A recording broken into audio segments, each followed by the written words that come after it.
Brandon, what's up? Hey, how you doing, man? Ready for the show today? Yeah, I'm ready. Yeah, we're going to start off with Steve Nash going to Brooklyn. Steve Nash going to yeah. Hello? Hello? Oh, okay. Well, you tell me what, 20 minutes before the show?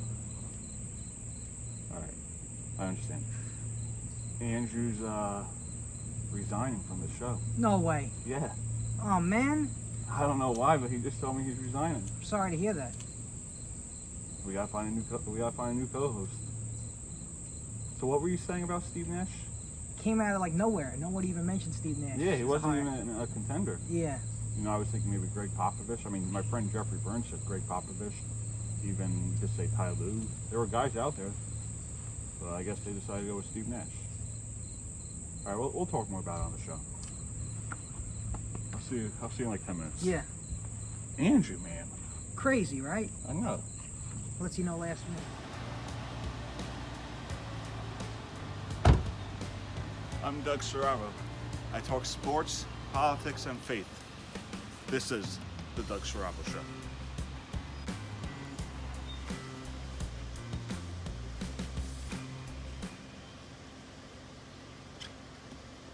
The Nets fired Kenny Atkinson when the pandemic began. Yeah, like mid-March. Yeah, and Greg Popovich was a big talk here about being the next head coach. So what I thought about this was like Steve Nash was hired out of nowhere. No one even mentioned his name at all. I remember I woke up and I was waking up in the morning. I think when did they even sign him? What day was it? Last week, I think. Yeah, no, I think like 2 weeks ago. No, it was like last Thursday or Friday. Yeah, and I woke up and was like, Steve Nash. I thought it was actually going to be Greg Popovich. I think most people thought it was going to be like Greg Popovich. Yeah, that's what my friend Jeffrey said when he came on the show about Steve 2 weeks Nash. ago. Steve Nash, I never even knew he wanted to be a head coach. Nobody knew he wanted to be a head coach. So it was like, just shocking to everybody. Yeah. And I think he'll be all right. He's got a good team in Brooklyn, Well, Kevin Durant and Kyrie Irving both approved of it. They gave their okay on it. Well, he's a point guard. Well, as long as Kevin Durant can find a way, because he's got to run the team. Him and Kyrie got to run this team Exactly. as long as they stay healthy. Yeah. Steve Nash played in over 1,200 games, averaged 14 points, 8 assists. Do you think when you come to head coaches that, normally it's like it's in hockey, most of the defensive guys become coaches. In baseball, you don't really hear of an outfielder, more of like a catcher like David Ross. Do you think that maybe because he's a point guard that he could run the team?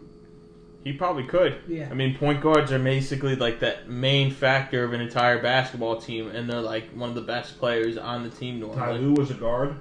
Yeah. Yeah. Sam Cassell was a guard, and he's been an assistant coach. That's driven deep down the left field line toward the stands. It's done! Peter Mose wins it on a walk-off 2-run homer in the bottom of the 10th, and the Mets yank it out 9-7. Brandon, your New York Yankees are struggling very, very bad. It's unwatchable, man. Gary Sanchez is batting, what, like 135? What happened to him? You know what, Doug? This year to me, anybody, I really don't think the season even matters. It doesn't matter. 60 games, it's not enough to really determine a championship. To me, you know what?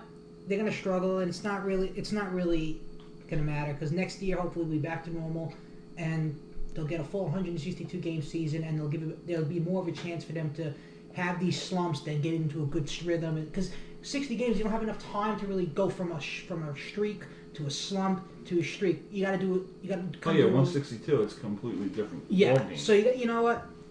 It's gonna happen. You know what? That we knew that was gonna happen with a lot of these teams. They were gonna struggle. So. Yeah, I mean, if you look, We'll give it. We'll give them a pass on this one. I'm looking at the standings right now. You have Baltimore that could be in the playoffs. You have the Tigers that could be in the playoffs. Seattle's only 2.5 out of the wild card. Miami could be in the playoffs, and they're only 18-18. So you really look at these teams. We've seen it in the past where the Marlins are like 31-27, and then they somehow fail to win 61 games. realistically, if this was 162, these teams most likely wouldn't make the playoffs. Mm-hmm. So I understand that aspect of it, but as a Yankee fan, it has to be difficult when your guys can't hit. It is difficult, and especially again, we don't have a lot of games left.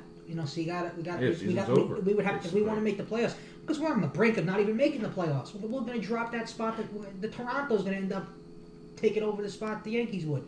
So they got to win these games against Toronto coming up. I believe I checked the score last time they were winning 2-0. Luke Voigt hit a 2-run home run, so that's a good start. The Philadelphia Phillies, 2017. What do you think Joe Girardi can bring in a full season? You saw him for 10+ years as a Yankee. Oh, he can bring a lot. He can bring a lot. He knows how to work. He knows how to work well with injured players. How to fill in the roster spots. He knows how to bring in the right pitches for the bullpen sessions. He knows he knows how to figure it out. And he's a knowledgeable guy. He played baseball at Northwestern, which is a good school, and he's a smart guy too. So and especially he's got a good team. Got Bryce Harper, sure. Didi Gregorius, who's on a 1-year deal, Real Muto. So they got a good those team. are both free agents that could take a walk. Well, I think Didi might leave. I think Didi, to me, is going to come back to the Yankees. Because I think the Yankees want him. I feel like the Yankees want him back. Because I feel like, his time was he wanted to finish some business in New York. The NL East, probably the Washington Nationals. I mean, they're only 9 games out, but it's possible. Yeah. They're 14-25. I mean, they did it last year. I'll say that. It's just they did it last year, so if they could do it. This is a weird season, so. But we'll try. I mean, we'll just going to give it. We'll try, give it a shot. And why not? Why not? Go out with a bang. This is your last show for this moment, so do it. And I'm going with the New York Mets. I really think they're going to go. I think they're going to go on a roll. The Cardinals, the Brewers, you have the Reds, and for Andrew's sake, I'll add in the Pittsburgh Pirates. Oh my God! They're another team that is like 9 games out.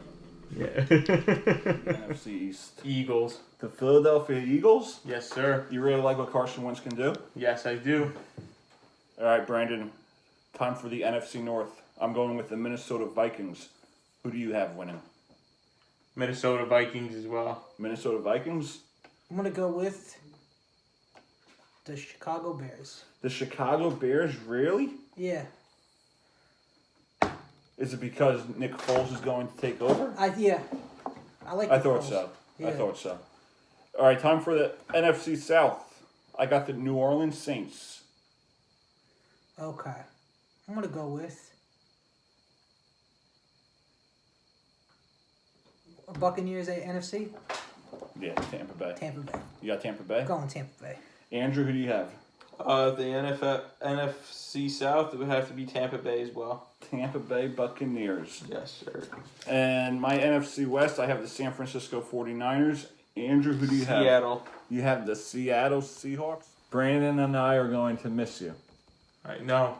You told us today that you were resigning Yes, I am for the summer. for the summer. Yep. You only came for the summer. For now, So- yes. Technically, we could say this is like an internship for you. Yes.